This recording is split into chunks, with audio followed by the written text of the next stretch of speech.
Shalom, selamat malam Bapak Ibu Saudara semuanya. Selamat berjumpa lagi malam hari ini dalam acara online discipleship revival tentang ministry.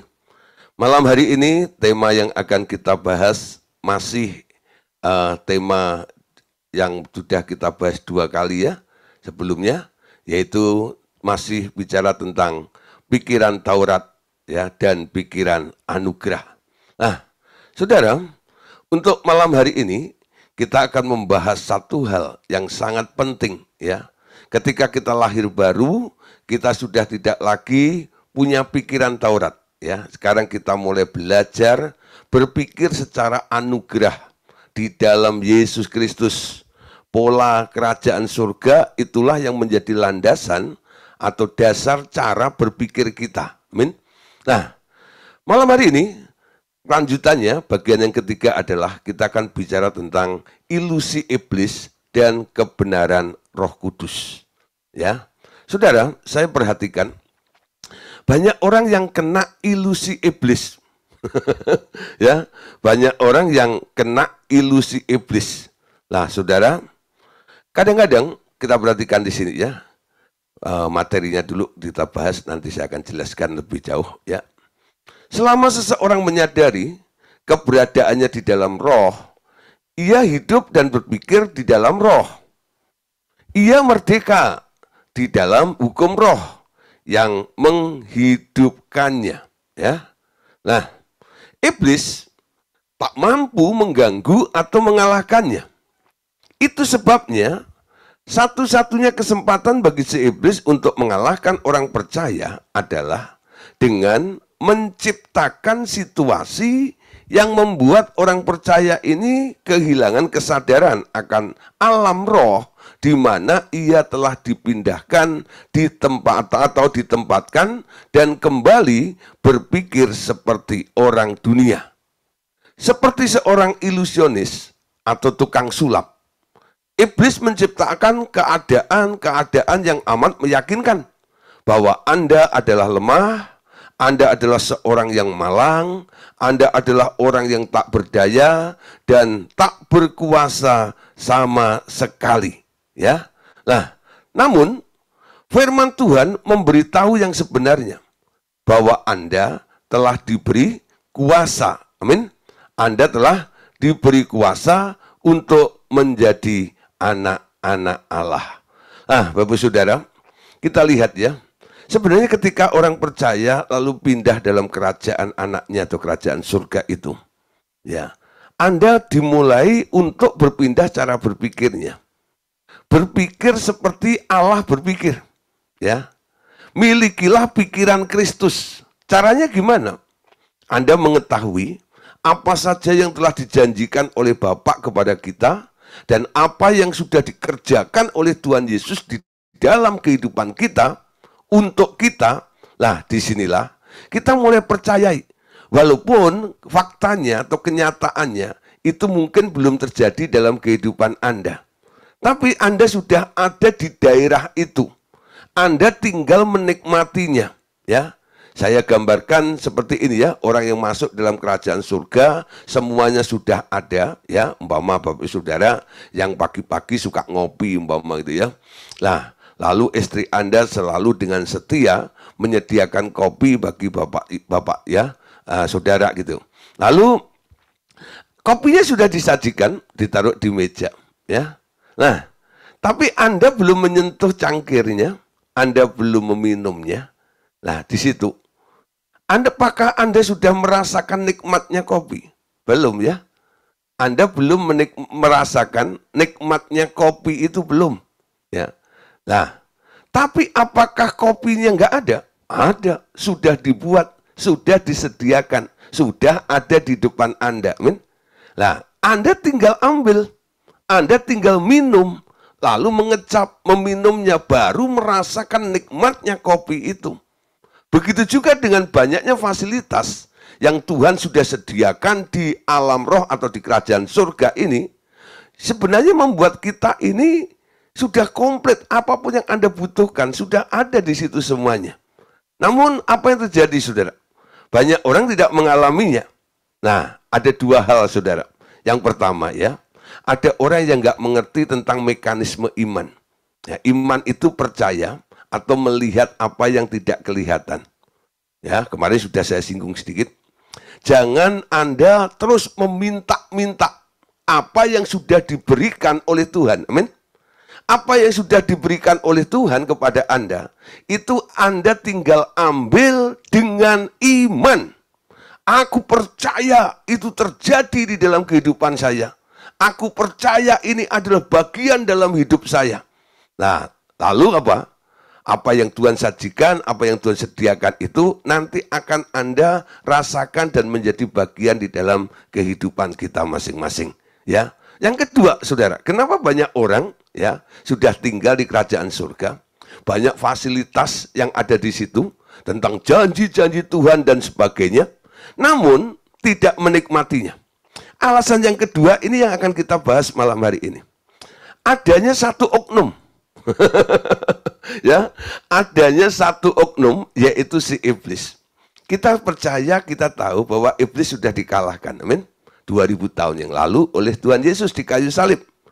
Yesus sudah menang atas semuanya ini. Dan kita adalah orang yang lebih daripada pemenang.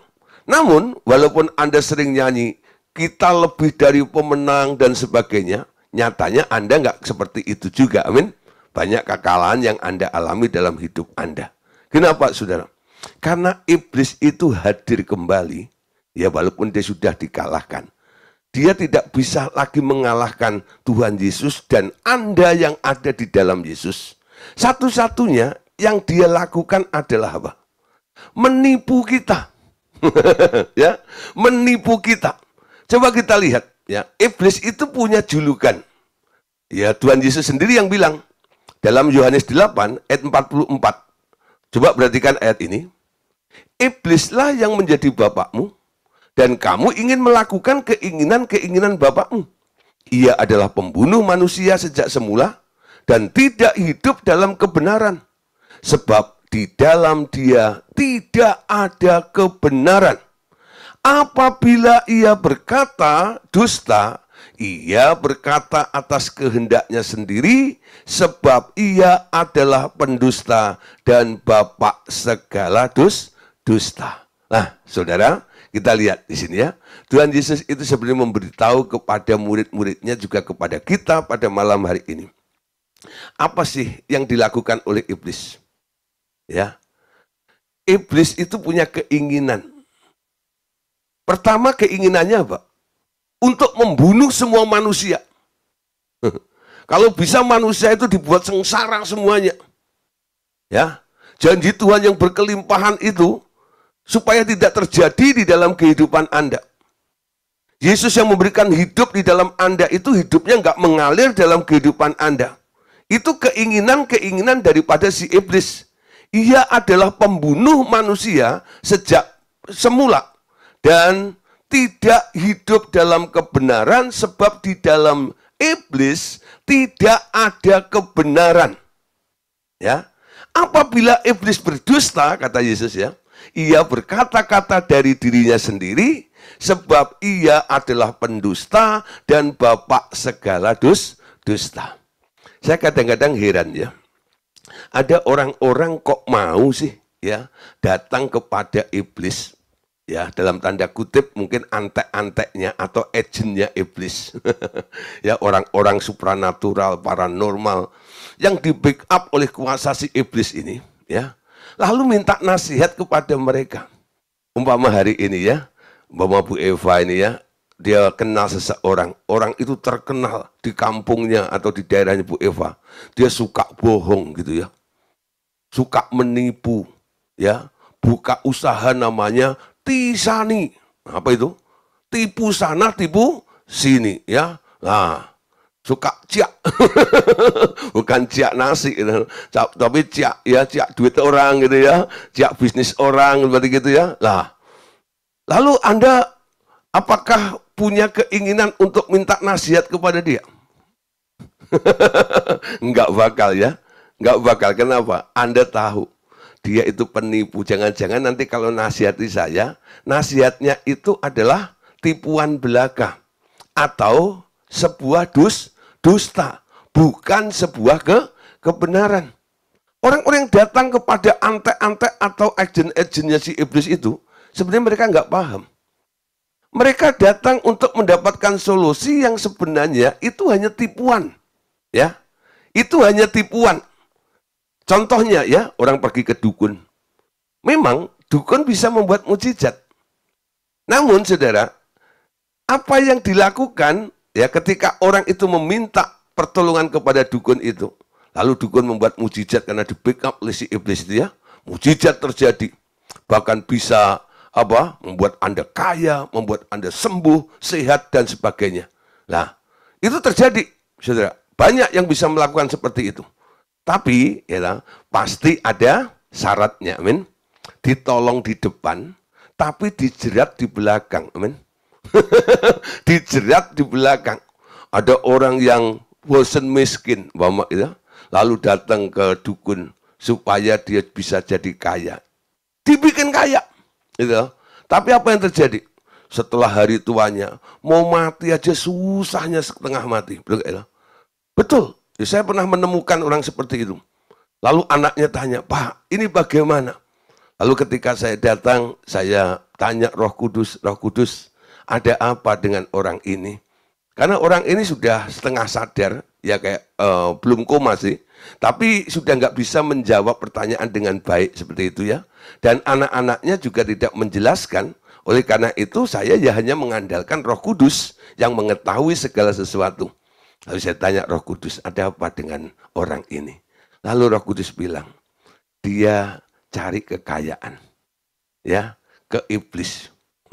Dia terikat janji seperti itu. Lalu saya bilang sama anaknya, ya, bapakmu itu terikat janji. Ya, kenapa? Bapakmu bisa kaya seperti ini. Bukan karena usaha, bukan karena bekerja keras. Atau bukan karena berkat Tuhan. Tapi karena di backup, diberkati oleh si iblis. Nah, hari tuanya seperti ini. Ya, nah akhirnya ya melalui anaknya, saya bimbing untuk meminta maaf kepada Tuhan. Ya, nah kita percaya pelayanan gen kromosom dan DNA itu bisa kita lakukan. Ya, mereka yang masih ada kaitannya. Nah, kalau orangnya tidak sadar, tidak bisa melakukannya, saya kadang-kadang pakai yang masih ada hubungan darah gitu ya. Ayo mewakili papi kamu ya. Ayo mewakili papi kamu. Jadi kayak pelayanan channel seperti itu. Wah, anaknya muntah-muntah. Saya tengking-tengking.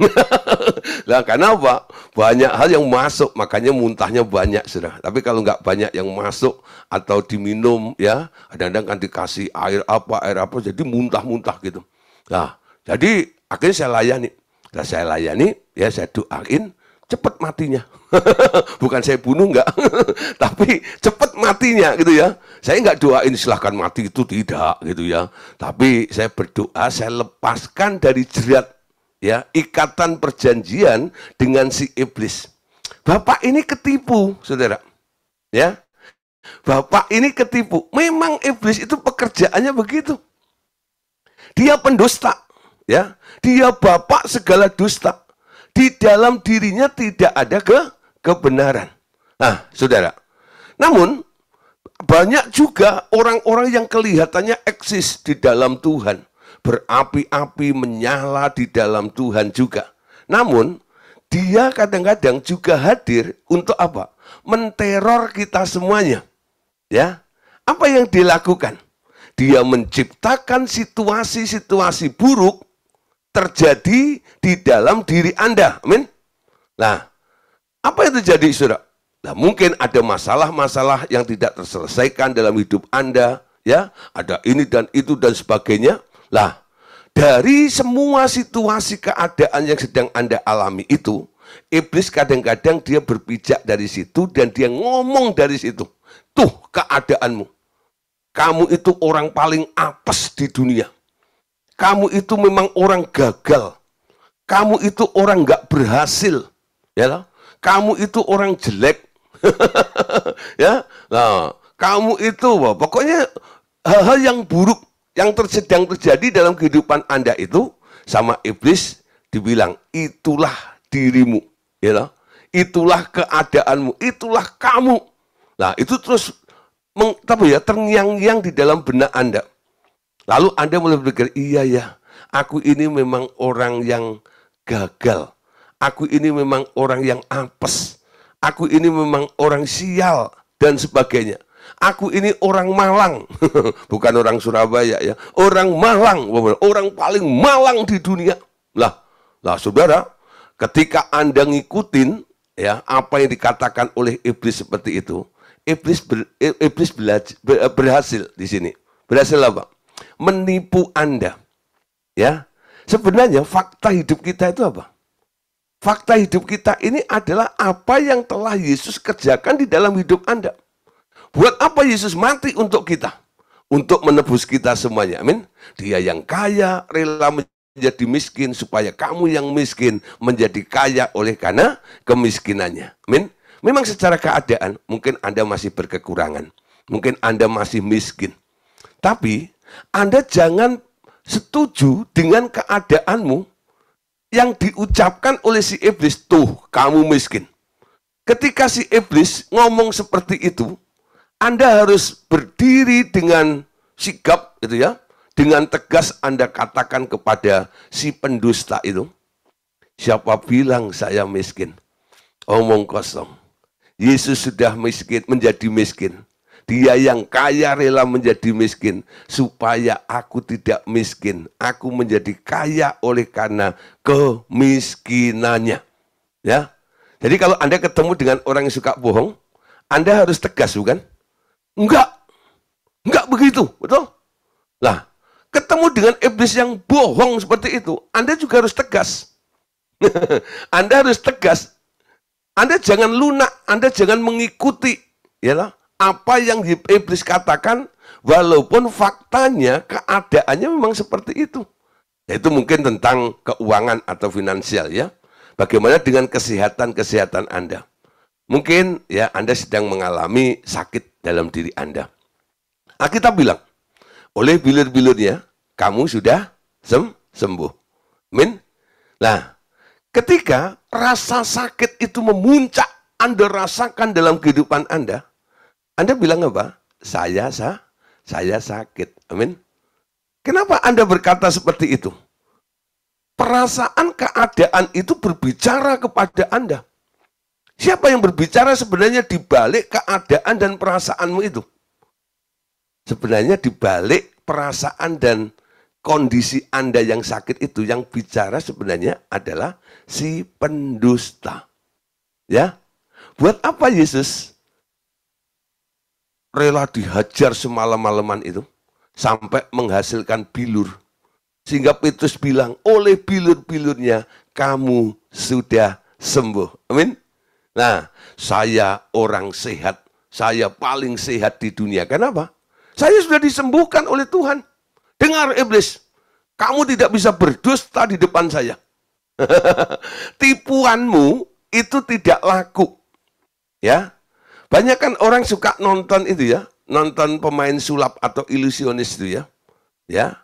Banyak orang kan suka nonton itu. Tadi dikatakan di sini, seperti seorang ilusionis atau tukang sulap, ia menciptakan keadaan-keadaan yang amat meyakinkan bahwa Anda adalah lemah, Anda seorang malang, Anda tak berdaya dan tak berkuasa sama sekali. Ya. Nah, ketika orang nonton tukang sulap itu, nah, banyak orang kan terkagum-kagum ya. Kok bisa ya? Kok bisa ya? Dari Anda bilang, kok bisa ya? Anda mengagumi sang ilusionis itu, akhirnya Anda mempercayai hasilnya ya. Anda mempercayai hasilnya. Sebenarnya apa yang dilakukan tukang ilusionis itu? Dengan triknya, tukang ilusionis itu menggeser pikiran Anda. Amin. Menggeser pikiran Anda dengan kecepatan tangannya, ya, dia melakukan trik-triknya itu sehingga pikiranmu itu digeser seperti itu. Nah, akhirnya Anda ada di dalam kendali si ilusionis itu. Nah, mereka kadang-kadang pakai sugesti juga, bisa juga ya. Ayo, siapa yang percaya sini? Tempelkan, ya loh. Kalau itu di TV kadang-kadang gitu ya. Tempelkan tanganmu di sini, nanti akan berubah dan sebagainya ya. Lah, Anda bilang, oh iya benar ya, benar ya. Nah, apakah itu betul? Sebenarnya tidak seperti itu. Kenapa bisa berubah dan terjadi dalam kehidupan Anda? Karena Anda setuju dengan ide dan gagasan dari sang ilusionis itu. Kalau Anda nggak setuju, ya, kalau Anda bantah, kalau Anda tolak, apapun yang diinstruksikan oleh sang ilusionis itu tidak akan terjadi di dalam kehidupan Anda. Amin. Gak percaya, ya. Nah sekali waktu nanti ya, kalau Anda mungkin tuh, ya, ada tukang ilusionis itu, nggak percaya gitu. Terus sebelah Anda, ya aku percaya. Nanti yang percaya sama yang nggak percaya itu beda. Yang percaya akan ngalami seperti apa yang diharapkan oleh sang ilusionis itu. Lah yang nggak percaya, dia nggak akan ngalami seperti apa yang dikatakan oleh sang ilusionis itu. Kenapa? Anda menolak. Menolak apa? Menolak dustanya, ya, menolak tipuannya seperti itu, tidak seperti itu. Nah, saudara, sekarang kita pegang baik-baik. Amin. Ilusionis iblis itu harus kita gagalkan. Ilusionis iblis itu harus kita telanjangi. Saya sering kadang-kadang secara pribadi, ya, walaupun kalau pas terjadi keadaan yang mungkin ya ada istilahnya minus gitu ya. Lalu saya mulai berdiri. Ya. Iblis, kamu nggak bisa menipu saya. Ya. Aku adalah anak Allah. Aku adalah ahli waris. Aku telah ditebus oleh Tuhan Yesus. Saya deklarasikan kebenaran itu. Saya bantah semuanya. Apa yang iblis sodorkan melalui keadaan itu. Apa yang terjadi? Sebentar lagi semuanya akan berubah dengan mudah. Kenapa? Saya memilih apa yang telah ditetapkan oleh Allah untuk kehidupan saya. Amin. Nah, kebenaran itu nggak ada pada si iblis. Kebenaran itu hanya ada pada Allah. Amin. Yohanes pasal 8 ayat 31. Perhatikan di sini. Yohanes 8 ayat 31. Maka katanya kepada orang-orang Yahudi yang percaya kepadanya, jikalau kamu tetap di dalam firman-Ku, kamu benar-benar adalah murid-Ku, dan kamu akan mengetahui kebenaran, dan kebenaran itu akan memerdekakan kamu. Amin. Nah, saudara, jadi Roh Kudus datang, Roh Kudus hadir, tinggal di dalam kehidupan kita. Dia akan menuntun kita kepada seluruh kebenaran. Ayatnya ada di dalam Yohanes pasal 16 ayat yang ke-13. Tetapi apabila ia datang, yaitu Roh kebenaran, ia akan memimpin kamu ke dalam seluruh kebenaran. Sebab ia tidak akan berkata-kata dari dirinya sendiri. Tetapi segala sesuatu yang didengarnya, itulah yang akan dikatakannya, dan ia akan memberitakan kepadamu hal-hal yang akan datang. Jadi saudara, malam hari ini kita belajar ya, Anda mau tunduk pada ilusi iblis, atau Anda mau tunduk pada kebenaran yang Roh Kudus nyatakan di dalam kehidupan Anda. Roh Kudus datang kepada kita semuanya. Dia memimpin kita kepada seluruh kebenaran. Kenapa Roh Kudus bisa melakukan ini? Di sini dikatakan, ini perbedaan antara Roh Kudus dan iblis ya. Kalau iblis tadi dikatakan ya, ia ya, ayat yang ke-44 bagian B-nya ini ya. Sebab di dalam dia tidak ada kebenaran ya. Apabila ia berkata dusta, ia berkata atas kehendaknya sendiri. Amin. Jadi ini iblis nih ya. Iblis itu kalau ngomong, dasarnya adalah kehendaknya si iblis itu sendiri. Tapi beda dengan Roh Kudus. Ya. Roh Kudus dikatakan, ya, ayat 13 bagian B, sebab Roh Kudus tidak akan berkata-kata dari dirinya sendiri. Tetapi segala sesuatu yang didengarnya, itulah yang akan dikatakannya. Dan ia akan memberitakan kepadamu hal-hal yang akan datang. Jadi pernyataan-pernyataan yang Roh Kudus kadang-kadang sampaikan, nyatakan kepada kita semuanya itu. Kalau Anda cross check dengan Allah Bapa, itu tidak akan beda, amin. Akan sama. Coba ya satu hari mungkin Anda dibawa oleh Roh Kudus. Lalu Roh Kudus menjanjikan sesuatu yang baik gitu ya. Mungkin Anda masih ragu, masa aku bisa seperti ini. Lalu Anda datang pada Bapak, betulkah ini? Bapak akan berkata, yes, betul. Kenapa? Karena Roh Kudus itu memang menuntun kita kepada seluruh kebenaran, dan kamu akan mengetahui kebenaran, kebenarannya akan memerdekakan kamu. Kalau Roh Kudus bilang waktu kita dituntun, ya, mama Anda sedang sakit ya, lalu Roh Kudus menuntun Anda ke daerah kesembuhan, amin. Sakit itu salah. Sakit itu dustanya iblis. Ya. Itu tipuannya si iblis. Lalu Roh Kudus datang menunjukkan kebenarannya kepada Anda. Yaitu sebuah daerah namanya kesembuhan. Ketika Anda dibawa oleh Roh Kudus ke daerah kesembuhan, mungkin Anda bimbang. Ya. Tapi Anda coba tanya, Bapak, apakah engkau mau menyembuhkan saya? Bapak bilang, ya, aku mau menyembuhkan kamu. Makanya Roh Kudus menyatakan itu, membawa kamu ke daerah kebenaran, supaya kamu tahu tentang kebenaran itu. Ya, supaya kamu tahu tentang kebenaran itu. Contoh, saudara ya, ada seseorang yang sudah terbelenggu dengan rasa sakit dan keadaan sakit. Sehingga dia lupa dengan namanya firman. Setiap hari dia bergulat, dia bergumul dengan keadaannya. Pokoknya kalau ketemu orang yang bilang, saya itu sakit, saya itu sakit, saya itu sakit, saya itu sakit, saya itu sakit, saya itu sakit. Ya. Nah, nanti kalau nggak ada orang pun, pikirannya bilang apa? Saya itu orang sakit, saya itu orang sakit, saya itu orang sakit, saya itu orang sakit. Nah, ketika dibawa oleh anaknya, ya, ikut persekutuan doa.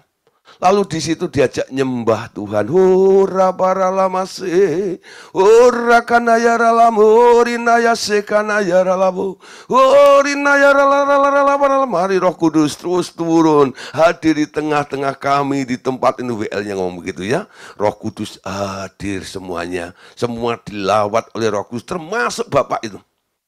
Ya, lalu Bapak itu, ya, mulai ini, ya, dia ingat kebenaran firman.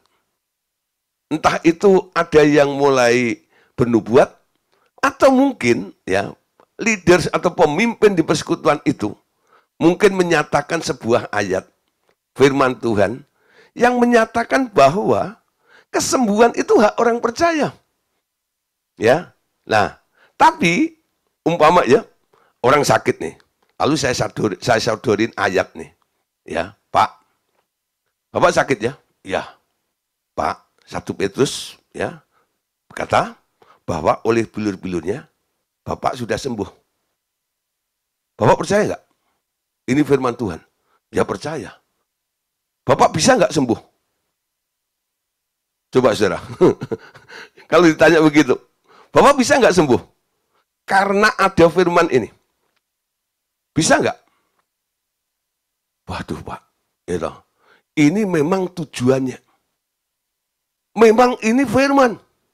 Tapi keadaan saya ini, selama Bapak ngomong seperti itu, Bapak setuju dengan iblis. Bapak sudah ditipu, dan Bapak setuju dengan tipuannya si iblis itu. Keluar dari daerah tipuan si iblis, sekarang mulai percayai firman ini. Kebenaran itu. Mulai katakan, saya sudah sembuh. Saya sudah sembuh. Puji Tuhan, saya sudah sembuh. Saya tidak sakit. Pikiran-pikiran yang bilang sakit ini, nyah keluar. Kenapa saya berpikir saya sakit? Karena Anda digeser oleh si iblis, ditipu ya. Kamu sakit. Sehingga Anda berpikir Anda orang sakit. Anda berpikir sebagai orang lemah. Padahal Yesus memberikan kekuatan kepada Anda. Amin. Memberikan kesembuhan kepada Anda. Setiap hari mulai berpikir ya, saya bukan orang sakit. Saya orang sehat. Amin. Ya, saya orang sehat. Ada orang di rumah sakit nih, ya, di opnam di rumah sakit. Lalu saya tengok, saya besukin. Lalu saya kuatkan imannya. Lalu saya cerita seperti ini, Pak, ya, Bapak itu sudah ditebus oleh Tuhan Yesus. Harusnya Bapak tidak sakit. Harusnya Bapak sudah sembuh. Ya, oleh bilur-bilur Yesus Bapak sudah sembuh. Kalau sudah sembuh, artinya Bapak sakit enggak? Enggak. Ya, Bapak percaya enggak? Ternyata Bapak itu nekat, saudara. Iya Pak, aku percaya. Aku tidak sakit. Aku sudah sembuh. Ya. Lalu saya bilang, Pak, kalau orang sudah sembuh ngapain di rumah sakit? Kalau orang sudah sembuh ngapain di rumah sakit terus, betul nggak? Ya. Nah, Bapak ini mulai berpikir, iya ya. Kenapa aku menikmati ya di ranjang rumah sakit ini? Aku harus buat target, amin. Ya, sehari, 2 hari, aku pasti keluar dari rumah sakit ini. Karena aku tidak sakit, aku sudah sembuh. Ya, bahkan ada yang imannya ekstrim, tidak 1-2 hari. Hari ini juga, aku sudah sembuh. Nggak bisa, saudara. Keluar dari jerat, amin. Ilusi iblis. Saya nggak tahu masalah Bapak Ibu Saudara. Apa yang sedang Anda hadapi? Ilusi iblis apa yang sedang ya dia cecerkan di dalam kehidupan Anda? Ya. Apa yang iblis katakan kepada Anda? Apa yang iblis nyatakan kepada Anda? Bentuk dusta apa yang iblis sudah tanamkan ke dalam pikiran Anda? Nah, malam hari ini kita bongkar, amin. Aku telanjangi, aku bongkar semua tipuan iblis ini. Aku tidak mau lagi ditipu oleh iblis. Aku mau dipimpin roh. Aku mau mengikuti kebenaran Roh Kudus. Roh Kudus bawa aku kepada kebenaran itu. Ketika Anda berkata seperti itu, nanti Roh Kudus akan memunculkan mungkin beberapa ayat kepada Anda. Atau Roh Kudus akan mengirim orang-orang tertentu yang akan berkata-kata sesuatu kepada Anda yang membuat Anda itu keluar, ya, akhirnya keluar dari jebakan si iblis itu yang telah menyesatkan pikiran Anda. Amin. Ayo mulai ya. Malam hari ini saya percaya tidak akan ada satu orang pun yang ikut online discipleship Revival Total Ministry ini yang tetap ada di dalam tipuan si iblis karena didustai oleh si iblis ini. Keluar dari situ. Mulai masuk pada kebenaran yang Roh Kudus sudah katakan kepada Anda. Amin. Oke, bagian berikutnya saudara. Setelah itu, ya, mengalahkan kejahatan dengan kasih. Ya. Nah, cara berpikirnya sekarang dirombak, ya. Orang yang ada di daerah Taurat, ya, berpikiran Taurat beda dengan orang yang berpikir di daerah kasih. Amin. Orang yang berpikiran daging atau duniawi selalu akan berkata bahwa perintah-perintah seperti ini adalah sukar untuk dilakukan. Ya, perintah yang mana? Mengalahkan kejahatan dengan kasih. Ya, di Taurat dikatakan apa? Mata ganti mata, gigi ganti gigi. Jadi boleh balas nih. Jadi kalau Anda ditonjok matamu sampai bengkak itu, Anda boleh balas, ya, tonjok mata orang itu sampai bengkak. Tapi nggak boleh sampai keluar matanya, nggak boleh. Itu kelebihan namanya, gitu ya. Nah, pokoknya impas. Kalau Anda ditonjok itu sampai gigimu rontok 2 gitu ya. Nah, Anda boleh balas tuh, ya, supaya apa? Orang itu ya giginya ya paling banyak 2. You know, kalau sampai 3 berarti Anda masih punya utang. 1 ya, mata ganti mata, gigi ganti gigi. Ya, boleh balas kejahatan dengan kejahatan. Aku jahat kepadamu karena kamu jahat kepadaku. Ya, aku baik kepadamu karena kamu baik kepadaku. Itu konsep pikiran Taurat. Men? Konsep pikiran anugerah berbeda. Konsepnya apa? Mengalahkan kejahatan dengan kasih. Namun, orang yang masih berpikiran daging, atau pikirannya masih duniawi, selalu akan berkata bahwa perintah-perintah seperti ini adalah perintah yang sangat sukar, perintah yang sulit ya untuk dilakukan. Tetapi mereka yang hidup di dalam roh akan mengandalkan Roh Kudus yang akan melakukannya di dalam Anda pasti berhasil. Amin. Jadi kalau Anda merasa nggak mampu membalas kejahatan dengan kebaikan, ya, mulai saudara, ya, minta Roh Kudus untuk apa? Untuk memberikan kekuatan, memimpin Anda supaya Anda bisa melakukan, yaitu membalas kejahatan itu dengan kasih. Nah, saudara, ada beberapa ayat yang akan kita bahas malam hari ini tentang mengalahkan kejahatan dengan kasih. Ini cara berpikir orang di daerah kasih karunia atau anugerah. Matius 5 ayat 41. Dan siapapun yang memaksa engkau berjalan sejauh 1 mil, berjalanlah bersama dia sejauh 2 mil. Nah, saudara, perhatikan di sini. Ayat ini harus Anda mengerti lebih dahulu sebelum Anda melakukan ini. Mengalahkan kejahatan dengan kasih.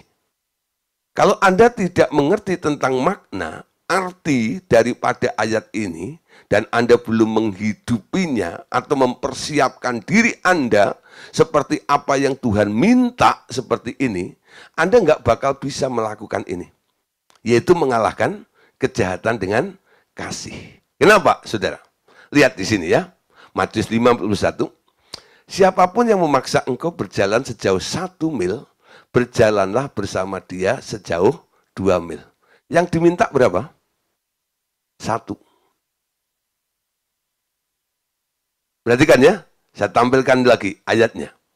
Ya, pelototin saudara. Ya, siapapun yang memaksa engkau berjalan sejauh 1 mil, berjalanlah bersama dia sejauh 2 mil. Orang itu memaksa loh. Betul? Tidak memohon dengan ikhlas kerelaan Anda, tidak. Anda dipaksa. Ayo jalan bersama dengan aku. Sejauh 1 mil. Anda nggak punya pilihan. Anda nggak berdaya. Anda harus mengikuti keinginan orang itu untuk berjalan 1 mil. Itu namanya dipaksa. Siapapun yang memaksa engkau berjalan 1 mil, Tuhan bilang, berjalanlah bersama dia sejauh 2 mil. Jadi ketika Anda ngikutin orang yang memaksa Anda untuk berjalan 1 mil tadi itu, di mil pertama, ya, Anda sebenarnya sudah membuat orang yang memaksa Anda puas, bukan? Tapi Tuhan bilang, jangan berhenti di mil pertama itu. Ketika orang yang memaksamu itu masih berjalan lagi untuk melanjutkan di mil yang kedua, Anda juga ikut di mil kedua itu. Ya. Walaupun mungkin di mil pertama itu Anda masih dipegang erat, harus ikut, harus ikut, harus ikut. Tapi di mil yang kedua itu, dia mungkin sudah melepaskan tanganmu, bukan? Tidak memaksa lagi. Tapi dia jalan terus. Anda ikut dengan dia, jalan 2 mil. Mungkin dia kaget. Loh. Aku kan suruh kamu jalan 1 mil dengan aku. Ngapain ngikut di mil yang kedua? Ya, nah saudara, mil yang kedua itu Anda lakukan untuk siapa? Bukan untuk orang yang memaksa Anda, bukan? Untuk siapa? Nah, mil yang kedua itu Anda lakukan untuk orang yang memerintahkannya. Siapa yang memerintahkannya? Siapa yang memerintahkan? Tuhan Yesus. Amin. Yesus bilang. Jadi ini perintahnya Yesus. Perintahnya Allah. Kalau kamu dipaksa jalan 1 mil, jalanlah dengan dia 2 mil. Mil pertama itu Anda lakukan untuk orang yang memaksa Anda. Mil yang kedua Anda lakukan untuk yang memerintahkan. Betul? Memerintahkan Anda berjalan di dalam mil yang kedua itu. Siapa yang memerintah Anda? Yesus. Jadi kalau Anda ditanya atau orang bertanya atau Anda mau menjelaskan kepada orang lain, buat apa saya harus memberikan 2 mil, padahal dia hanya tuntut saya 1 mil. Yang second mile itu buat siapa? Extra mile-nya buat siapa? Extra mile-nya itu bukan buat manusia, tapi extra mile-nya itu adalah buat Tuhan. Ketika Anda lakukan, sebenarnya Anda telah memperluas kapasitas Anda. Amin. Ketika orang punya hati yang luas seperti itu, dia punya kerelaan dalam hidupnya seperti apa yang Tuhan inginkan dalam kehidupan Anda. Nah, di sini saudara, ketika Tuhan bilang, kalahkan kejahatan dengan kasih, Anda tidak merasa berat. Kenapa? Anda ada modalnya. Kalau Anda belum melakukan 1 mil, 2 mil ini, Anda nggak akan bisa membalas kejahatan dengan kasih. Betul? Nangkep ya? Jadi harus ada action, harus ada tindakan dulu dari Anda. Aku mau beri lebih. Aku mau beri lebih. Apa yang Anda lakukan ketika orang jahat kepada Anda, lalu Anda membalas dengan kasih? Orang akan protes. Gak begitu. Ya, kalau dia jahat sama kamu, kamu pantas balas jahat kepada orang itu. Ngapain kamu baik sama orang itu? Ya. Nah, orang yang ngomong seperti itu karena dia nggak bisa membalas kejahatan dengan kasih. Tuhan Yesus memberikan khotbahnya dalam Matius 5 ayat yang ke-44 sampai 45 dikatakan, tetapi aku berkata kepadamu, kasihilah musuhmu dan berdoalah bagi mereka yang menganiaya kamu. Karena dengan demikianlah kamu menjadi anak-anak Bapakmu yang di sorga, yang menerbitkan matahari bagi orang jahat dan orang yang baik, dan menurunkan hujan bagi orang yang benar dan orang yang tidak benar. Perhatikan di sini ya. Yesus berkata, kasihlah musuhmu, berdoalah bagi mereka yang menganiaya kamu. Balas kejahatan dengan kebaikan, dengan cara berdoa bagi musuh-musuh itu dan yang menganiaya itu. Kasihlah mereka, ya, dengan kasih. Kalau Anda melakukan seperti ini, 45, perhatikan. Karena dengan demikian ini apa? Ketika Anda bisa membalas kejahatan dengan kasih, bisa mendoakan musuh-musuh Anda yang menganiaya Anda, ya, karena dengan demikianlah kamu menjadi anak-anak Bapakmu yang di surga. Menjadi anak-anak Bapak yang di surga. Tuhan Yesus bilang, ya, kalau mau jadi anaknya Bapak di surga, standarnya adalah bisa membalas kejahatan dengan kasih. Dengan begitu Anda menunjukkan bahwa kamu itu anak-anak Bapak yang di surga. Anak Allah itu ya, harus punya ya sikap sifat seperti itu. Membalas kejahatan dengan kasih. Nah, Tuhan Yesus bukan hanya menasihati loh. Tapi Tuhan Yesus praktek juga, amin. Dia khotbah kepada murid-muridnya. Kasihilah musuhmu. Ya. Berdoalah bagi mereka yang menganiaya kamu. Ketika dia dianiaya, ketika dia dimusuhi, ketika dia digantung di kayu salib dia berkata apa? Bapak, hajar mereka. Apa gitu? Enggak. Betul enggak? Bapak, ampunilah mereka karena mereka tidak tahu apa yang mereka perbuat. Yesus bukan ngomong doang ya. Yesus bukan pinter khotbah. Tapi Yesus melakukannya. Sehingga Yesus pantas. Dengan demikian kamu akan disebut sebagai anak-anak Bapakmu yang di surga. Yesus disebut anak Bapa di surga enggak? Disebut. Dia pantas enggak? Pantas. Karena apa? Dia melakukannya. Ketika dia di kayu salib, melihat, ya, menyikapi, ya, dengan orang-orang yang berbuat jahat kepada dia itu, dia lakukan seperti apa yang diperintahkan. Aku mengasihimu. Aku enggak menghukummu. Aku berdoa buat kamu. Nah, sekarang kita nih, anak-anak Allah berikutnya, adik-adiknya Yesus ini. Kalau Anda mau disebut anak-anak Allah, ayo mulai belajar ya. Kalahkan kejahatan dengan kasih. Siapa di sini sedang dijahatin oleh orang? Oh, saya Pak. Ya, bagus, dia bilang. Kenapa kok bagus Pak dijahatin orang? Iya, bagus. Artinya apa? Ada media untuk praktek. Betul gak ya? Ini saatnya Anda praktek. Terima kasih Tuhan untuk firman-Mu, untuk pengajaran-Mu malam hari ini. Ya, aku harus bersikap benar. Karena aku mau disebut sebagai anak-anak Bapa di surga. Amin. Ya.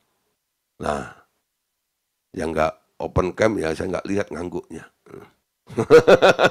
Ngangguk atau enggak, gitu. Atau bilang, enggak bisa Pak, tetap enggak bisa Pak, tetap enggak bisa Pak, gitu. Emangnya. Ya kalau Anda bersikap begitu ya terserah, gitu ya. Tapi ini prinsip apa? Orang yang pindah dalam kerajaan surga, pindah cara berpikir, Allah anugerah, harus mengikuti standarnya Yesus, amin. Supaya kita boleh disebut, layak disebut, pantas disebut sebagai anak-anak Bapa di surga. Paulus menasihatkan kepada jemaat di Roma, pasal 12 ayat 21. Janganlah kamu kalah terhadap kejahatan, tetapi kalahkanlah kejahatan itu dengan kebaikan. Jadi jangan kalah dengan kejahatan. Kalau kamu membalas kejahatan dengan kejahatan, itu artinya kamu kalah. Betul nggak itu? Ketika Anda jahat sama orang jahat, apa bedanya Anda dengan orang jahat itu? Sama nggak? Beda Pak. Loh kok beda? Ada orang ya begitu. Beda Pak. Ya, dia jahat Pak. Gitu. Memang tujuannya jahat begitu untuk menghancurkan saya. Saya berbuat jahat begini karena dia duluan Pak. Kalau dia nggak jahat, saya kan nggak jahat Pak.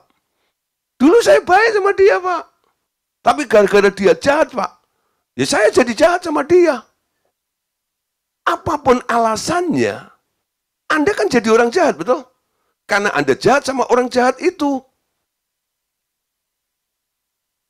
Nah, kamu saudara ya, itu namanya kalah.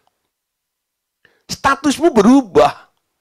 Dari anak-anak Allah yang penuh kasih, karena kepancing situasi seperti itu, akhirnya Anda, ikut kejebur jadi orang jahat itu. Nah, makanya Paulus bilang, jangan kamu kalah terhadap kejahatan, tetapi kalahkanlah kejahatan dengan kebaikan. Jadi kalau Anda digosipin, Anda dijahatin orang itu, ya lah, Anda jangan balas kejahatan, betul nggak ya? Kirim kue tio ke rumahnya. Ada orang kadang-kadang itu guyonan di sosmed kadang-kadang itu. Kalau kamu dijahatin orang kirim bunga, sama potnya dilempar katanya. Bukan itu, tetap benjol namanya. Enggak, gitu ya. Nah, bunganya bagus, potnya jangan. Ya. Nah, Anda harus berikan kebaikan kepada mereka. 2 Korintus 3 ayat yang kelima. Dengan diri kami sendiri kami tidak sanggup untuk memperhitungkan sesuatu seolah-olah pekerjaan kami sendiri. Tidak, kesanggupan kami adalah pekerjaan Allah. Wow, ya. Jadi kalau Anda sendiri pasti nggak sanggup, ya. Itu semua dikerjakannya. Itu karena Allah yang menyanggupkan di dalam diri Anda. Amin. Oke, berikutnya saudara. Di daerah ditebus, di daerah anugerah ini, Anda harus berpikir yang lebih lagi. Pikiran apa? Tentang kekudusan yang mutlak. Amin. Hukum-hukum kerajaan surga yang sudah Anda masuki, ya, yang Anda masuki, nampaknya jauh lebih banyak dan lebih sukar untuk dilakukan dibandingkan dengan hukum-hukum Taurat Musa. Itu benar, karena hukum-hukum kerajaan surga lebih tinggi. Namun, karena cara melakukannya bukan dengan kekuatan daging, tetapi oleh Roh Kudus, ia dapat melakukannya dengan mudah. Kalau daging Anda mau menyerah kepada Roh Kudus untuk ditolong, ya. Nah, kita akan sering berdoa, Roh Kudus, ambil alih, take over semuanya, gitu ya. Aku mau Engkau bekerja, aku berikan Engkau kemerdekaan untuk mengerjakan, melakukannya di dalam diriku, untuk membongkar semua apa yang masih tersimpan di dalam diriku, ya. Nah, penyerahan Anda total dengan Dia seperti itu membuat Roh Kudus dengan mudah membantu Anda, menolong Anda untuk melakukan, mengerjakan apa yang nggak bisa dikerjakan oleh daging. Amin. Anda bisa. Nanti Anda sendiri kaget, aku kok jadi seperti ini ya, bisa. Bukan karena Anda, tapi karena Roh Kudus. Contoh Matius 5 ayat 27 sampai 28. Kamu telah mendengar firman, jangan berzina. Tetapi aku berkata kepadamu, setiap orang yang memandang perempuan serta menginginkannya sudah berzina dengan dia di dalam hatinya, ya. Nah, ini perbandingannya ya. Di dalam hukum Taurat, pikiran Taurat itu bilang, kamu telah mendengar firman, jangan berzina, ya. Tapi Tuhan Yesus berkata, setiap orang yang memandang perempuan serta menginginkannya, itu sudah dikatakan berzina. Dia belum melakukan secara fisik, ya, tapi baru berpikir. Tapi Tuhan bilang, kamu sudah berzina di dalam pikiran itu. Memandang, ya, menginginkannya. Ada orang tanya ayat ini kepada saya, Pak, ayat ini ayat yang sulit bagi saya. Kenapa? Ya pokoknya Pak, ayat 28 ini khususnya. Aku berkata kepadamu, setiap orang yang memandang perempuan serta menginginkannya, sudah berzina dengan dia di dalam hatinya. Jadi kita nggak boleh memandang perempuan, Pak. Ya. Siapa bilang nggak boleh? Ya, boleh memandang perempuan. Ya.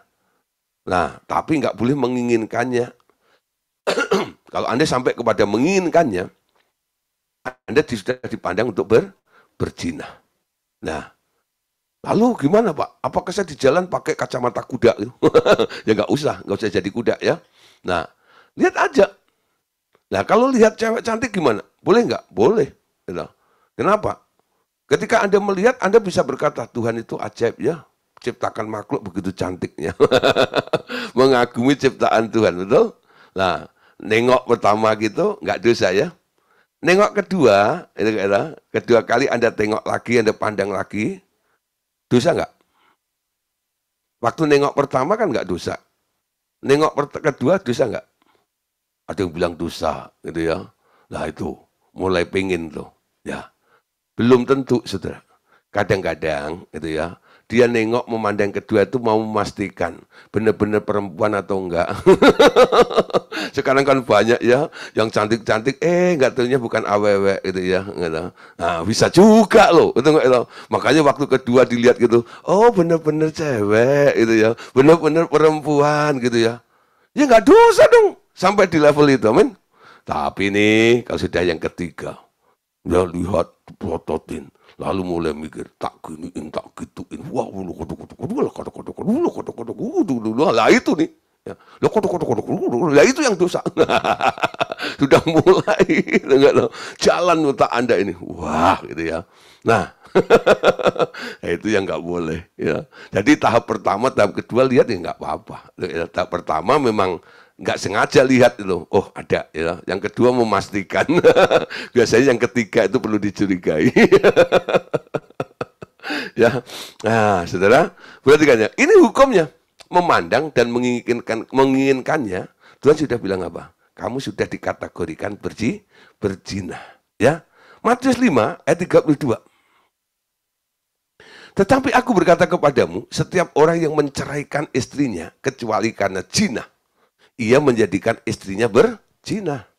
Dan siapa yang kawin dengan perempuan yang diceraikan, ia berbuat zina. Nah, saudara, Musa pernah memberikan talak, ya. Orang boleh cerai, gitu.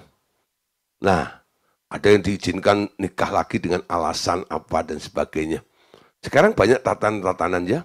Ada ini contoh ya, boleh berpoligami nih, aturan dari negara ya, PNS gitu. Nah, boleh, tapi harus adil.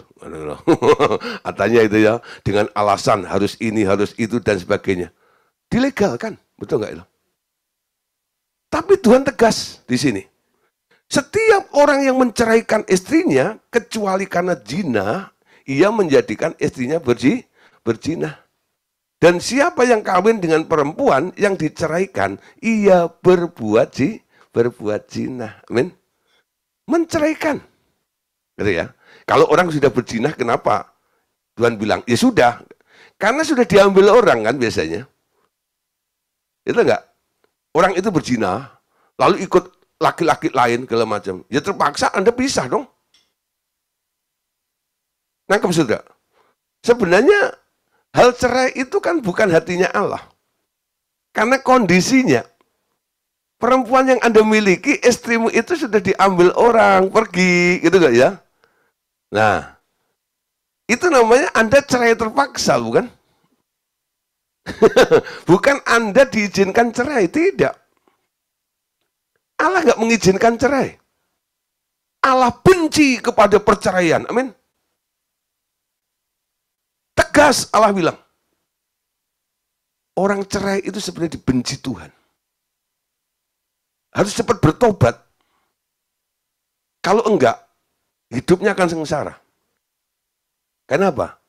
Hidup dibenci Tuhan itu enggak enak, saudara. Ya, Tuhan bilang, aku benci perceraian, amin. Nah, di sini ya, orang yang menceraikan istrinya kecuali karena zina, ia menjadikan istrinya berzina itu loh. Ya, harusnya saudara, ada satu orang ya, murid saya, istrinya berzina. Lalu dia ngerti ayat ini. Dia rela bayar harga. Dia nggak mau menceraikan istrinya.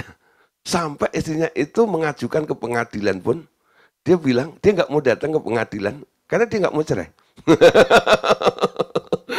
Dia nggak mau cerai. Ya, nah, kenapa? Karena ada dua pertimbangan. Yang pertama dari ayat ini, dia nggak mau menjadikan istrinya berzina. Dia coba mengcover. Kapanpun kau bisa balik. Saya anggap kamu kepleset, kulit pisang, jatuh, silahkan balik lagi ke tempat yang benar gitu loh. Dia buka terus hatinya. Kapanpun kamu bisa balik kepadaku. Gitu ya. Nah, yang kedua alasannya adalah tentang anak-anak. Kalau sampai dia ikut arusnya dan dinyatakan cerai, anaknya kehilangan covering, betul? Ya, tinggal sebelah coveringnya. Rumah kalau gentengnya cuma sebelah gitu, ya. Yang sebelah nggak ada gentengnya, hujan masuk, betul? Panas masuk. Kasihan siapa? Yang tinggal di dalam rumah, yaitu anak-anak itu. Nah, di sini Tuhan tegas. Karena Tuhan itu ingin semua yang dilahirkan oleh anak-anak Allah, yang dinikahkan oleh Tuhan sendiri, betul? Itu harus menghasilkan anak-anak yang ilahi, anak-anak yang kudus, betul? Bukan anak yang haram atau anak gampang. Ya, dia tegas. Ya. Nah, siapa yang kawin dengan perempuan yang diceraikan, ia berbuat zina. Nah, ini untuk laki-lakinya. Jadi kalau ada perempuan ya yang diceraikan oleh laki-laki lain, lalu dinikahi oleh laki-laki yang lain itu. Laki-laki yang kawin dengan perempuan yang diceraikan itu, Tuhan bilang, kamu berzina. Jadi boleh disimpulkan, Janda cerai itu bukan untuk dikawinin. Amin. Anda boleh kasihan sama dia. Ya membantu gitu nggak apa-apa. Tapi bukan untuk dikawinin. Ini tegas di sini ya. Nah, mau terus ya hidup di dalam kekudusan yang mutlak namanya. Mutlak itu apa sih? Mutlak itu nggak bisa ditawar. Amin. Biasanya orang kalau di daerah begini itu pengennya nawar. Gitu. Nawar terus. Firman ini ditawar. Tuhan bilang, hidup dalam kekudusanmu mutlak. Tuhan mau Anda kudus. Ya. Nah, bagian terakhir sekarang. Kasih supranatural. Nah, ya. Kasih supranatural. Karena Roh Kudus mengangkat kita menjadi manusia ilahi atau manusia supranatural, maka Allah mengendaki tingkat hidup yang sepadan dengan posisi itu. Bukan saja kita wajib mengasihi atau merasa kasihan, namun bertumbuh ke tingkat belas kasihan Yesus. Namun dalam setiap gerakan, kita harus selalu bertanya kepada Tuhan Yesus yang ada di dalam kita. Ya, nah, jadi Tuhan mau sekarang kita masuk dalam kasih, tapi kasih yang supranatural. Contoh ya, Tuhan berfirman dalam Matius 9 ayat yang ke-13. Di sini dikatakan, jadi pergilah dan pelajarilah arti firman ini. Yang ku kehendaki ialah belas kasihan dan bukan persembahan. Karena aku datang ya, bukan untuk memanggil orang benar, melainkan orang-orang berdosa. Ayat ini, saudara, sebelum masuk yang ku kehendaki, ada kalimat ini. Pergi, pelajari arti firman ini. Artinya, tentang perkara ini sesuatu yang serius, sesuatu yang harus dipelajari, yang harus Anda lakukan. Tapi nggak bisa ini otomatis terjadi di dalam diri Anda kalau Anda nggak belajar untuk melakukannya. Ya, pelajari firman ini. Pelajari firman ini, yang ku kehendaki adalah belas kasihan. Hal compassion atau belas kasihan ini bukan sesuatu warisan yang tahu-tahu ada di dalam diri Anda, tidak. Ini bisa terjadi di dalam diri Anda kalau Anda mau belajar dan melatih diri Anda. Ya. Nah, saudara, Anda tahu, Tuhan Yesus itu dalam pelayanannya digerakkan oleh apa? Digerakkan oleh apa? Contoh ya, Markus 1 ayat 41. Perhatikan ini. Maka tergeraklah hatinya oleh belas kasihan. Lalu ia mengulurkan tangannya, menjamah orang itu, dan berkata kepadanya, aku mau, jadilah engkau tahir. Ya, jadi ketika melihat orang kusta, Tuhan Yesus itu tergerak hatinya oleh belas kasihan, compassion. Nah, lalu dia berkata kepada, jadilah tahir. Melakukan penyembuhan dan sebagainya itu digerakkan oleh belas kasihan. Lukas 7 ayat 13. Contoh yang lain. Dan ketika Tuhan melihat janda itu, tergeraklah hatinya oleh belas kasihan. Lalu ia berkata kepadanya, jangan menangis. Ya. Jadi ketika Tuhan Yesus itu melihat ada iring-iringan, ya, ada janda Nain tuh, yang anaknya mati. Janda itu nangis karena apa? Ini anak tunggal, ya, sebagai penopang keluarga mati. Nangis, ketemu dengan rombongan Yesus, Yesus berhenti, tertarik, ya, tertarik. Banyak orang tuh kadang-kadang ya, ketemu papasan dengan orang yang sedang bermasalah gitu. Apa yang Anda pikirkan? Bukan saudara saya. Aku nggak kenal, gitu ya. nggak muncul sedikit aja. Aduh. Ya, siapa yang pernah ngalami seperti itu? Lihat orang gitu ya, yang sedang menderita tuh melonjak hatimu begitu loh. Kapan aku bisa tolong dia? Kapan aku bisa sembuhkan dia? Ketika Anda jalan gitu ada orang kakinya pincang, kakinya putus satu gitu ya. Loh, kenapa hatimu nggak melonjak? Tuhan, kapan aku bisa bikin mujizat, tumbuhin kaki orang itu? Nah, dengan khotbah malam hari ini, mungkin ada muncul nanti ini ya. Wah Tuhan, aku mau ngalami. Muncul belas kasihan seperti itu. Dalam diri saya. Amin. Yesus digerakkan oleh belas kasihan itu. Yesaya 58 ayat 6-7. Ayat penutup kita malam hari ini. Ya. Oke. Bukan berpuasa yang kukehendaki ialah supaya engkau membuka belenggu-belenggu kelaliman dan melepaskan tali-tali kuk supaya engkau memerdekakan orang-orang teraniaya dan mematahkan setiap kuk supaya engkau memecah-mecah rotimu bagi orang lapar dan membawa ke rumahmu orang miskin yang tak punya rumah. Dan apabila engkau melihat orang telanjang supaya engkau memberi dia pakaian dan tidak menyembunyikan diri terhadap saudaramu sendiri. Ya. Dan menganjurkan, jangan menutup diri dengan orang yang membutuhkan. Tapi juga harus tanya Roh Kudus, amin. Supaya Anda tidak dikelabui. Karena sekarang banyak orang ya, pura-pura miskin padahal di kampung rumahnya 10, sapinya 100. Ya. Lah Anda yang memberi aja rumah ngontrak. Bener loh, nanti kadang-kadang kalau udah mau bulan apa gitu nanti ada pengemis musiman. Gitu ya. Itu padahal di kampungnya kaya-kaya loh, saudara. Ya. Nah, Anda harus tanya Roh Kudus ya. Boleh enggak gitu ya. Jadi belas kasihan itu bukan keinginanmu, belas kasihan itu digerakkan oleh Roh Kudus. Sehingga waktu Anda bermurah hati, melakukan menolong orang, Anda tidak terjebak, Anda tidak dibohongin, betul ya? Anda tidak ketipu, ya.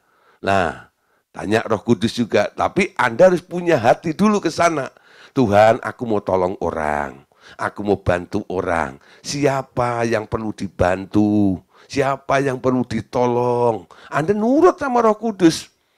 Tapi modalnya sudah ada. Walaupun Roh Kudus menggerakkan Anda, tapi kalau di dalam dirimu masih tersimpan roh pelit ben, pedit ben, kikir, ya nggak bakal tergerak, betul nggak ya? Walaupun digoncang-goncang dan dipadatkan nggak akan bertumpah keluar. Kenapa? Ditali rapet, ditutup rapet, di staples, gitu, diisolasi, dilakban, gitu. Nutup namanya. Anda harus terbuka, amin. Dan aku mau menolong mereka. Ya, oke, siap ya. Pikiran Taurat dan pikiran anugerah. Anda harus cepat keluar dari konsep pikiran Taurat. Lalu mulai mengenakan pikiran anugerah. Hidup dalam pikiran anugerah. Berpikir seperti Allah berpikir. Melakukan seperti apa yang Yesus lakukan. Nanti hasilnya luar biasa. Amin. Oke. Besok kita akan lanjut materi pelajaran kita. Temanya sedikit mengerikan. Yaitu kehancuran. Atau brokenness. Wah Pak, medeni. Kok brokenness? Ya, kok ada tema begitu? Nah, kadang-kadang perlu. Ya, nggak semua orang harus ngalami.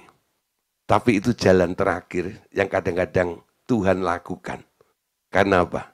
Dia menghadapi batu karang yang teguh. Orang yang keras biasanya perlu ngalami brokenness. Ya, orang Cina bilang auban gitu ya. Itu kadang-kadang perlu ngalami namanya brokenness. Besok ya kita pelajari tentang brokenness. Tuhan Yesus memberkati kita semuanya. Amin.